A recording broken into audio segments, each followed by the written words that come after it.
ہم نے اللہ سے نہیں کہا کہ ہمیں پیدا کرو پھر ہم اللہ کا شکر کیوں ادا کریں. بالکل یہی سوال میں نے غامدی صاحب سے بھی کیا تھا, انہوں نے اس کا جواب دیا, اور پھر اس میں میں نے کچھ ویلیو ایڈیشن بھی کی تھی.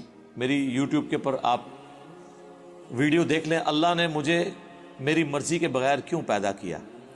اس ٹائٹل سے بھی ہے اور اس ٹائٹل سے بھی ہے, غامدی صاحب سے اللہ کے متعلق ایک مشکل سوال. تو اس کا لاجیکل آنسر دیتے ہیں ہم. قرآن اس کا جو آنسر دیتا ہے وہ تو دو ٹوک ہے. لا یسأل عما یفعل وہم یسألون.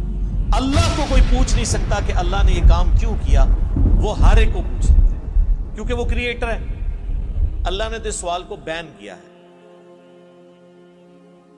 اس کا جواب یہی ہے کہ جو اللہ کی مرضی.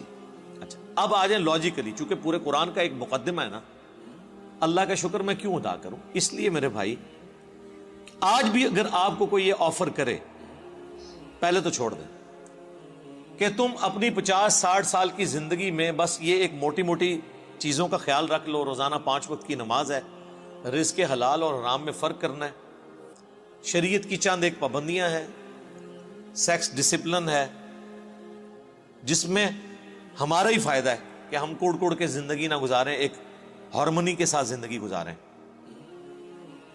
تو پھر ہمیشہ کی زندگی تمہیں دوں گا جس میں تمہیں موت نہیں آئے گی, کوئی پریشانی نہیں آئے گی, کوئی بڑھاپا نہیں آئے گا, اور تمہاری مرضی کی زندگی ہوگی. یہاں تو تم 5 مرلے کے پلاٹ کی خاطر ذلیل ہوتے ہو, اور وہاں پہ سب سے آخر میں جو دوزخ سے نکال کے جنت میں جانے والا جنتی ہے, بخاری مسلم میں آیا, اسے بھی اس پلانٹ ارتھ سے 10 گنا بڑی جنت دی جائے گی.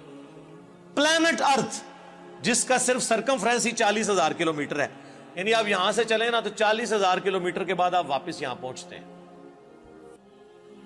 اس سے 10 گنا بڑی جنت سب سے چھوٹے جنتی کو ملے گی جس نے آخر میں جنت میں داخل ہونا ہے اپنا لاکھوں سال کا عذاب بھگت کے, اور جس نے بغیر حساب و کتاب کے جنت میں جانا ہے, یا جس کی نیکیاں اس کے گناہوں پر حاوی ہوں گی, اس نے جانا ہے, اس کی تو جنت کا کوئی امیجن نہیں. تو میرا خیال ہے دنیا میں کوئی انسان نہیں جو یہ آفر قبول نہ کرے, کیونکہ انسان کی دل میں جو اللہ نے شہوات کی اٹریکشن اور محبت رکھ دی ہے وہ اس کی متقاضی ہے کہ وہ اپنی اس ٹیسٹ کو ختم نہیں کرنا چاہتا. کس کی خواہش ہے کہ وہ اچھا کھانا نہ کھائے اور ہمیشہ کھاتا رہے مرتے دم تک؟ دنیا میں تو پاسبل نہیں ہے. کھانا پینا چھوٹ جاتا ہے, بیماریاں ہو جائیں تو خریدنے کی قوت کے باوجود آپ کھا پی نہیں سکتے. دنیا میں ارب پتی لوگ ہیں جو نمک مرچ والا کھانا بھی نہیں کھا سکتے, معدہ اجازت نہیں دیتا. اللہ نے سب کو بیلنس رکھا ہوا ہے, کسی کو ایک معاملے میں اوپر کیا تو دوسری طرف سے اس کی آواز نکال دی ہے. آپ کو میں پاکستان میں اس وقت امیر ترین لوگ کئی ایسے بتا سکتا ہوں جو پیمپر باندھتے ہیں, اور ان کی لوگ گاڑیوں کے اوپر, ان کے جہازوں کے اوپر, ان کی دولتوں پہ, ان کے پلاٹس پہ رش کر رہے ہوتے ہیں, لیکن وہ اپنا پیشاب نہیں روک سکتے. تو انسان کی کیا اوقات ہے؟ لیکن آخرت میں کچھ نہیں ہے, آخرت میں پیشاب ہے ہی نہیں. صحیح مسلم کا آپ جنت والا چیپٹر پڑھ لیں, اور مشکات شریف میں آپ کو 30 جلد میں جنت سے متعلق ساری احادیث بخاری, مسلم, ابو داؤد, ترمذی, نسائی, ابن ماجہ, باقی کتابوں سے ملیں گی کہ جنت میں خوشبودار ڈکار آئے گی اور کھانا ہضم. پیشاب کرنے کی جو تکلیف ہے نا, یہ بھی نہیں انسان کو اٹھانی پڑے گی, کیونکہ جنت میں تکلیفیں آئی نہیں ہیں. اور جنت میں آپ کا پیٹ کا بھرنا نہ بھرنا یہ آپ کی مرضی سے ہے. آپ لذت کے لیے کھائیں گے. دنیا میں تو آپ لذت والی چیز تھوڑی دیر کھائیں تو پھر پیٹ جواب دے جاتا ہے. نہیں, جنت کی کسی نعمت کو فنا نہیں ہے. آم توڑ کے کھائیں گے پھر آم دوبارہ اگ جائے گا اسی وقت ہی, کسی چیز نے ختم نہیں ہونا. اتنی بڑی بڑی نے, اور سب سے بڑی بات کن فیکون جو اللہ کی کوالٹی ہے وہ کسی درجے میں اللہ تعالیٰ اپنی مخلوق کو اس حوالے سے دے دے گا کہ اس کی خواہشات کی تکمیل ہوگی جنت میں. جو خواہش کرے گا, جو سوچے گا اس کے سامنے آ جائے گا. یہ تو کوالٹی صرف اللہ کی ہے, لیکن انسان کو اللہ تعالیٰ یہ کوالٹی وہاں پہ دے دے گا. تو یہ کتنا سستا سودا ہے, چند سالوں کی زندگی دے کے ہمیشہ کی زندگی حاصل کر لینا.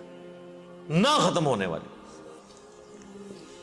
تو اب مجھے بتائیں اس اللہ کا شکر ادا کرنے کا دل نہیں کرتا کہ جو اکیلا تھا, کسی کو نہ بھی پیدا کرتا, اسے کو پوچھ نہیں سکتا تھا, اس کا پہلا احسان کہ اس نے پیدا کیا, اس کے بعد ایک آفر رکھی, اتنی زبردست قسم کی آفر. ہونا تو چاہیے تھا 1 ارب سال کی زندگی کے لیے 1 کروڑ سال تو یہاں مشقت کروائی جاتی دنیا میں, لیکن اس نے چند سال کی مشقت مانگی, اور وہ بھی مشقت نہیں ہے, نارمل لائف ہے, بس صرف لائف کا ڈسپلن ہے, اور ہمیشہ کی زندگی دے دی. تو جو اللہ اکیلا ہونے کے باوجود اپنے ساتھ اتنے لوگوں کو آفر دے کہ آؤ میں تمہیں وہ کوالٹیز دوں گا جو میری کوالٹیز ہیں. موت کسے نہیں آتی؟ اللہ کو. انسان کو بھی موت نہیں آئے گی. دیکھیں نا, یہ تھوڑی بات ہے, دنیا میں موت آنی ہے نا, جنت میں موت نہیں ہے. صحیح بخاری میں حدیث ہے کہ موت کو مینڈے کی شکل میں لا کے جہنم اور جنت کے درمیان ذبح کر دیا جائے گا, اور ندا کی جائے گی جنتیوں مبارک ہو, آج کے بعد تمہیں کبھی موت نہیں آئے گی, بے فکر ہو کے زندگی گزارو. اور جہنمیوں کی حسرت میں اضافہ ہوگا کہ تمہیں بھی موت نہیں آئے گی, تم بھی اس تکلیف میں زندگی گزارو. اللہم لا تجعلنا منہم, اللہم اجرنا من النار, ربنا اصرف عنا عذاب جہنم ان عذابها کان غراما. آمین.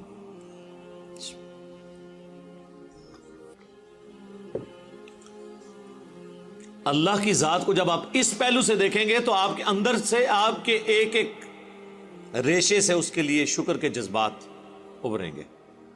ہم تو اپنے ساتھ اپنی اس دولت میں جو اللہ نے ہمیں دیا کسی کو شریک کرنے کے لیے تیار نہیں ہے, اور اللہ تعالی اپنی خدائی صفات کے اندر آپ کو آپشن دے رہا ہے کہ آپ کو بھی موت نہیں آئے گی, آپ کو بھی ہر وہ چیز ملے گی جس کی آپ خواہش کریں گے, جو آپ خواہش کریں گے وہ آپ کو ملے گا. اور اللہ تعالیٰ کسی نعمت سے لطف اندوز خود کوئی نہیں ہو رہا.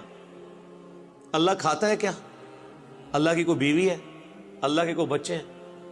یہ وہ ساری چیزیں جو ہمارے لیے اٹریکشن کا باعث ہیں, اللہ کے لیے ان میں سے کوئی بھی چیز اٹریکشن کا باعث نہیں ہے سوائے ایک چیز کے,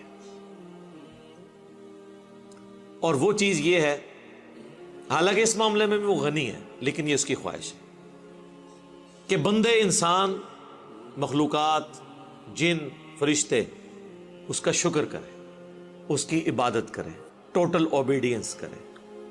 وما خلقت الجن والانس الا لیعبدون. ہم نے جن اور انسانوں کو فقط اس لیے پیدا کیا کہ وہ ہماری عبادت کریں, ہمیں مانے نہیں, صرف عبادت کریں, اور عبادت کہتے ہیں ٹوٹل اوبیڈینس. تو اس لیے شکر ادا کریں جی.